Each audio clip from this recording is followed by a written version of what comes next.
A pleasure to meet all at last, and welcome back once again to video games that are totally awesome. So for this piece, what I would like to talk about is something that truly does take us back to the past. A good 40-something years into the past.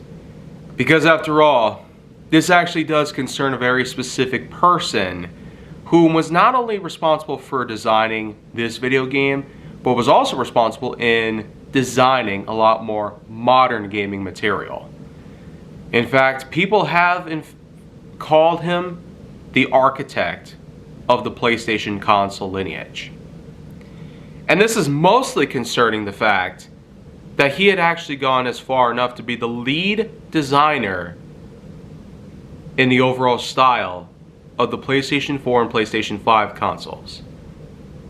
I'm talking about Mark Cerny. This is the man whom at age 20 was able to bring along a game known as Marble Madness. And let me tell you, it was quite a surprise for me to learn. He not only went to making this game, he went along to actually create the PS4 and PS5. Though he also made the PS Vita, which was more of a portable console. But here's the thing though. Upon the release date of Marble Madness in 1984, Cerny had gone along to live a pretty big life in terms of being a man responsible for many things video game related. I mean, you could say that he had gone from a pro programmer to being responsible for many other pieces relating to the video game industry. But in terms of Marble Madness, this was another piece of nostalgia that some people might hold a few good memories to. And there's a lot of videos on YouTube that have actually shown entire records of Marble Madness being beaten. And there's even a somewhat recent video of which that it talks about the history and secrets of the game itself. And we could thank Generation Gap Gaming for being responsible for that piece. I'll get a link to those guys in the description box below so you can check their video out on that.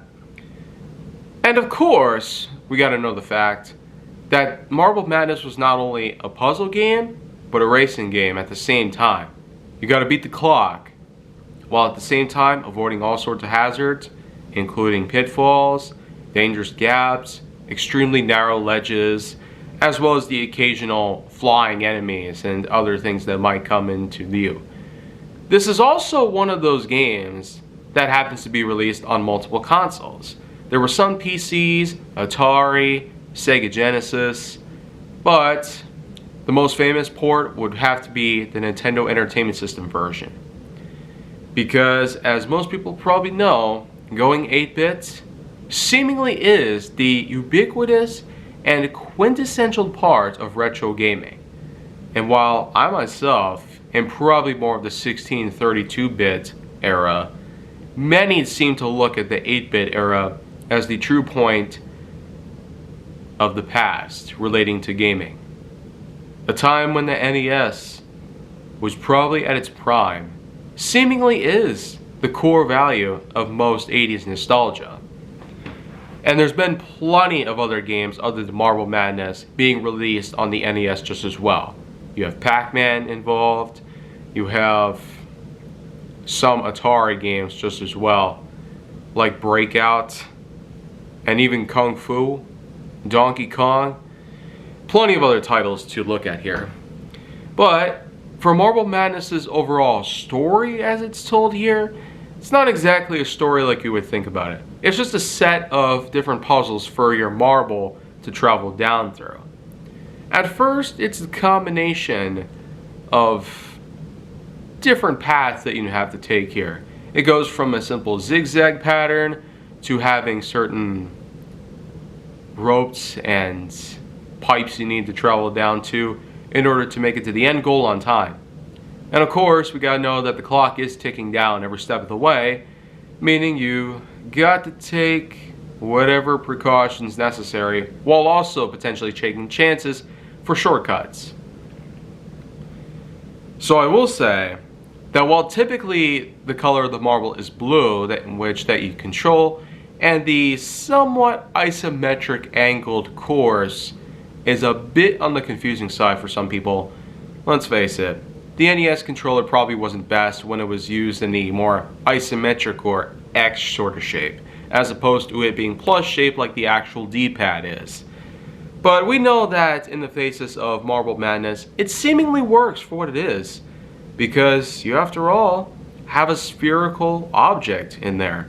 And as a result of that, this allows for good control of the marble going up, down, left, right, or basically, in this case, it's forward, backwards, all around, basically.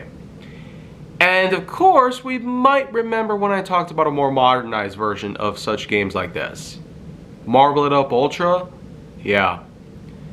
One might argue that it's the modern day Marble Madness, and I almost get the feeling that perhaps it could have been a Marble Madness reboot, but they probably didn't get the rights for that sort of thing, so they just made their own version of Marble Madness and had it retitled to Marble It Up Ultra. But to be fair with ya, this was certainly not the only case in which that a video game showed up in which you take control of a marble or a spherical object and move it around the board, completing puzzles and doing all sorts of great stuff, yada yada.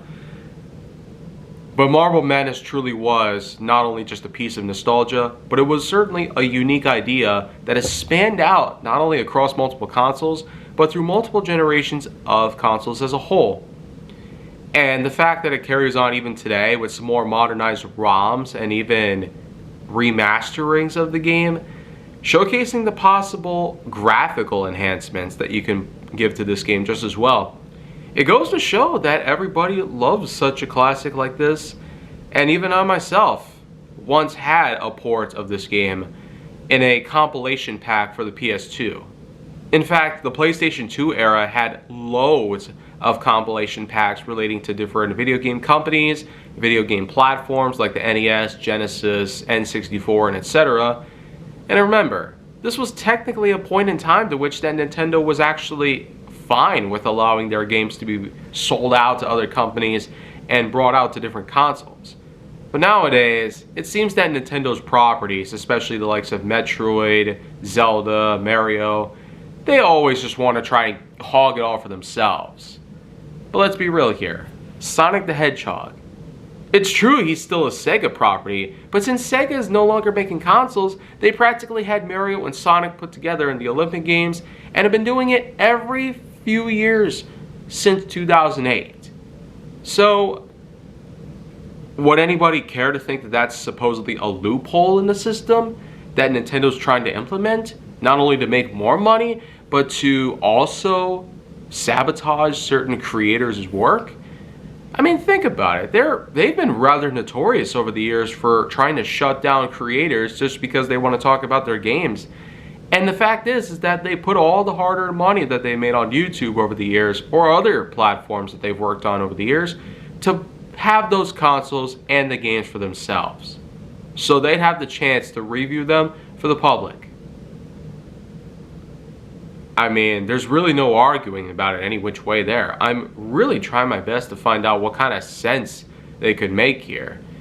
If Nintendo was fine with leasing their properties out to other people of all sorts, regardless of what goes on or what happens, why not do it again today? I mean, put Mario on PS5 for crying out loud. There's lots of people that cannot get a hold of a Nintendo for any possible reason. I mean, I've always stuck with PlayStation. They have their own great exclusivity factors to them. Such franchises like Horizon, The Last of Us, Astro Bot, and of course we have a similar thing going on with the Xbox lineage with Forza and Halo. Even Ark 2 for some reason was made as an exclusive for the Xbox series. There of course was even the recent Indiana Jones and the Great Circle, but we are expected to get a release on that at some point for the PS5 just as well. Either way you look at it though, with all this talk, I feel like I'm just strafing off from what Marble Madness is truly all about. The fact is that navigating through 10 levels worth of different things with a single marble as your in-game character, it's somehow quite an addicting feeling to it. And we know that marbles were a unique collectible that people have gotten over the years. Even I myself still have loads of marbles around with me. In fact, I keep them stored in a Gatorade bottle in my closet. Haven't really taken them out in like 8 years or so. Haven't really had much of a desire to do so. But I guess someday we gotta go up there, take a look into that little container, and open up the nostalgia. In a similar regard, I have my own keepsake bin. I've kept loads of souvenirs that I've gotten from various places all over the country, and even a few pieces from outside of the United States. Even though I never actually left. Unless you want to count Hawaii, but I was only a year old at the time. But that's not the point though. The thing is that Marble Madness has not only evolved into something more, but it's really allowed for people to adapt to the likes of puzzle solving, racing, and many other unique genres worth of gaming in order to establish a baseline that reconnects Marble Madness to modern day audiences. That's how we have such titles like Marble It Up Ultra. And being that I've talked about that game already, you can gladly check out that video with another link in the description box below. Just so that way, you will not miss anything on that episode. But for Marble Madness as it stands, I mostly liked the Sega Genesis version. I tend to get the best vibes out of it. The NES version was what I played the most, and I can't be sure if there are more modern ports or any remakes of it or any sorts like that, fan-made versions. I haven't really checked on that sort of stuff myself. But the main reason why I did this episode for Marble Madness, because I've played it and I've remembered it over the years. So, what exactly would the problem be with me coming in to talk about it? Hopefully nothing. Anyways though, that's what I have to say about this title. For my scoring on Marble Madness, regardless of the port that it was, and regardless of the fact that we know that its own programmer / creator was also responsible for the creation of the PlayStation 4, Vita, and PlayStation 5 consoles, I really am going to go so far as to giving Marble Madness a scoring of 8.3 out of 10.1. So, a good scoring for this game, and therefore, a good, satisfying review on my part.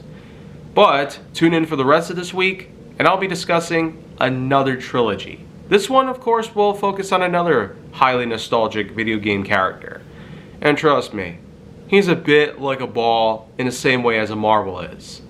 But, in this case, he has arms, legs, and quite a bit of nostalgia, much like his own older counterpart from over 20 years prior.